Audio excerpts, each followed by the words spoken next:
নমস্কার বন্ধুরা, আজ আমি তোমাদের কাছে নিয়ে এসেছি চিচিঙ্গা দিয়ে চিংড়ি শুটকির বটি, যেটা খেতে খুব ভালো লাগে। চিচিঙ্গাগুলোকে প্রথমে ঝিঝিগুলো কেটে নিয়ে আলাদা দিয়ে রেখে দিলাম। তারপর চিংড়ি মাছগুলো যেহেতু শুটকি, এর জন্য হালকা গরম জলে ভিজিয়ে তারপর সুন্দরভাবে এটাকে দিয়ে কড়াতে গরম তেল দিয়ে তারপর ওই চিচিঙ্গাগুলোর মধ্যে লবণ, কিছুটা হলুদ দিয়ে রেখে তারপর চিংড়ি মাছগুলোকে সুন্দরভাবে ভেজে নিতে হবে।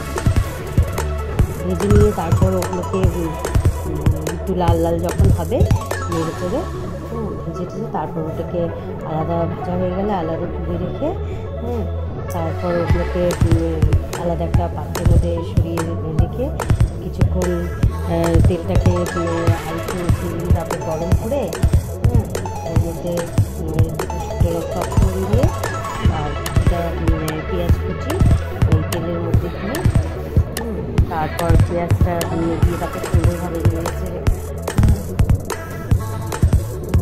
পেঁয়াজটা যতক্ষণ হালকা হালকা লাল লাল হচ্ছে ততক্ষণ পেঁয়াজটাকে নাড়তে হবে। যখন দেখবে পেঁয়াজটা লাল লাল ভাজা হয়ে গেছে তারপর তার মধ্যে ওই চিচিঙ্গা এই দুটো চেরা কাঁচা লঙ্কা দিয়ে এবং চিচিঙ্গাগুলোকে ওর মধ্যে দিয়ে দিতে হবে। চিচিঙ্গাগুলোকে তারপর দিয়ে নেড়ে চেড়ে তার মধ্যে কিছুটা লবণ আর কিছুটা হলুদ দিয়ে তারপর নেড়ে ওটাকে ভালো মতন মিশিয়ে নিয়ে তারপর আঁচ কমিয়ে দিয়ে কিছুক্ষণের জন্য ওটাকে মজতে দিতে হবে।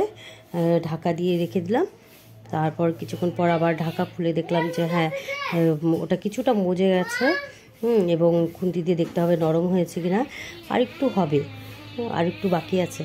কিছুক্ষণ পর দেখলাম ওটা হয়ে গেছে যখন, তখন তার মধ্যে চিংড়ি মাছগুলো দিয়ে আবার কিছুক্ষণ নেড়ে চেড়ে তারপর দেখলাম যে হয়ে গেছে। তখন তার মধ্যে কিছু ধনেপাতা কুচি দিয়ে সুন্দর নেড়ে চেড়ে ওটাকে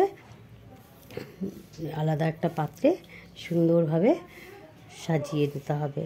তারপরে এটা যখন তৈরি হয়ে গেল তখন এটাকে গরম গরম ভাতের সাথে মেখে খাবে, দেখবে খুব সুস্বাদু হবে।